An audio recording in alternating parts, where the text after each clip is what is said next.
Ladies and gentlemen, boys and girls, and children of all ages, KvK2 is upon us. And with that, I have some pretty cool content. Now, with that piece being said, I'm gonna let y'all know that it takes a while to get all these videos, sort them, clip them, make them meaningful and valuable to you guys, and then putting them into some other type of video.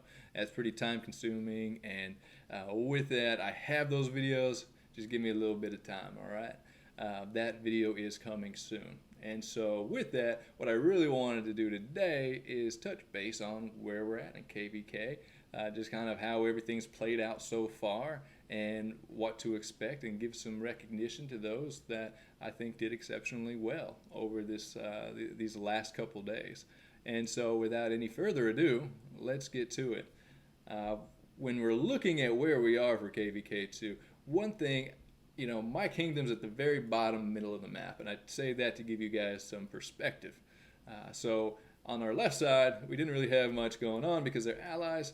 As you can see, we haven't even started flagging up there yet. We got the pass and we moved on, and we went out to our right side, which allowed us to go up against 1801. And 1801, not our allies, so we went over there to be able to stab and jab and swang and bang a little bit.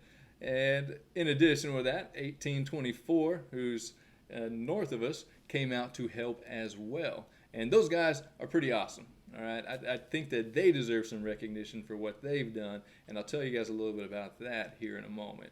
But going back down to where 1801 is, as you guys can see, they're kind of locked down at this point. They're not able to come out of the passes. It's a gift and a curse. It's nice that we were able to make that progress. I don't see them being a threat in the future. I mean, based on our interactions with them over the past day or so, the most dangerous thing that they have is their mouths. They talk a lot in Lost Kingdom chat, but as far as execution, there's not much to be concerned about, right? However, we got them locked up, and it is a curse because we're doing the kill event right now, and you guys have all probably been there at some point where you're all sitting in front of passes hoping that some people send some marches out there, and you got 50 of your guys standing out there trying to, you guys are fiending for some kills, trying to hope someone's willing to come out there and get slaughtered, right? So with that, it's again a gift and a curse, but it's nice. We got a lot of nice territory. Things are progressing in a way that makes us happy. We're cool with it. And with that, let's move on to 1824, because again, I wanted to say they did a fantastic job. And the reason being is not just because they supported us down there with 1801, but more so what they were able to do up here with 1805. And so these guys, and you guys might know I have some bad blood with 1805. I think they're whack, but that's just because I came from there, and you know how that is. You know how breakups are, right? And I will give them credit where credit is due. And 1805 made a pretty strong push early because I was watching them, right? I was recording some videos of some of the rallies they had going on, and they had pushed 99 all the way back to where that W99 fortress is. And they had taken down another fortress, and they were really going out there and pushing. And I was thinking, hey, 1805, man, all right. You guys got a little zest to you, all right? However, 1824 came in there, and as you can see at this point, 1805, they're pretty much wrapped up down there. They're pushed back. Now, the good thing with that is I don't think they're out forever, right? I think they will live to fight another day, and that's because they can come out of this side of the pass. They have their allies over here, so I'm sure they're going to focus most of their efforts over here instead of trying to waste the resources over there. And why I say that's a good thing is because I really want them to progress, and so 1804 can get a shot at them too. So, guys, if anyone from 805 is watching this, stay in the fight. Stay in the fight for your boy, all right? Just a little bit longer anyway. But outside of that, that was really our KvK, right, to this point. And it kind of gives you an idea where everyone's heading. I mean, over here on this side, it was really just a bunch of allies, 91, 94. I did see here late that 1817, who is allies with 05, did push some of these guys back. I didn't see much of those fights, though. So if you guys are from those kingdoms, feel free to send some of that stuff over. I'd like to check out kind of what was happening over there.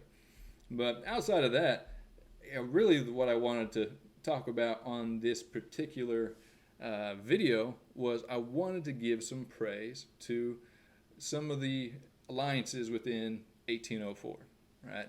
When we had kicked everything off, very common structure. You have your fighting alliances, you got support alliances, so on and so forth, and you have APG, Axis Pro Gamers, and you had Alpha and Omega, and they were our two main fighting alliances.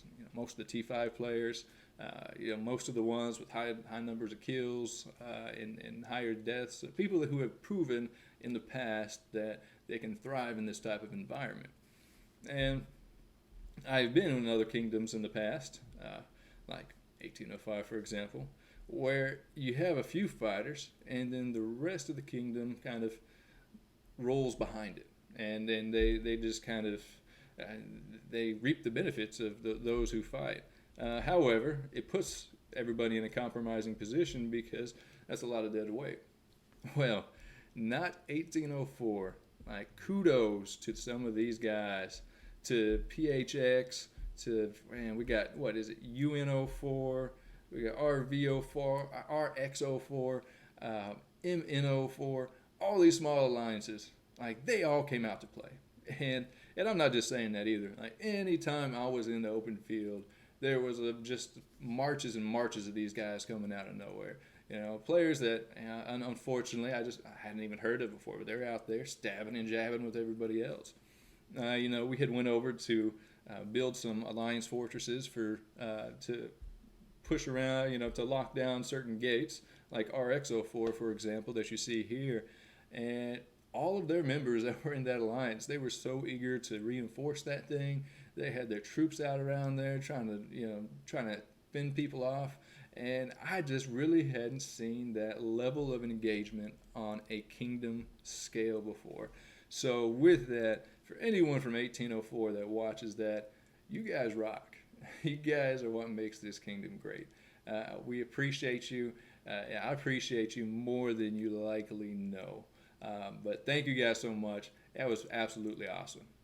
But really, that's all I had for this particular video. I am going to drop another one here likely soon, and it is going to be geared more around how to bring value if you are a low spender, mid spender, if you're not a whale, basically. And we're going to go through some of that stuff as well. But thank you guys so much for watching. Y'all have a good one.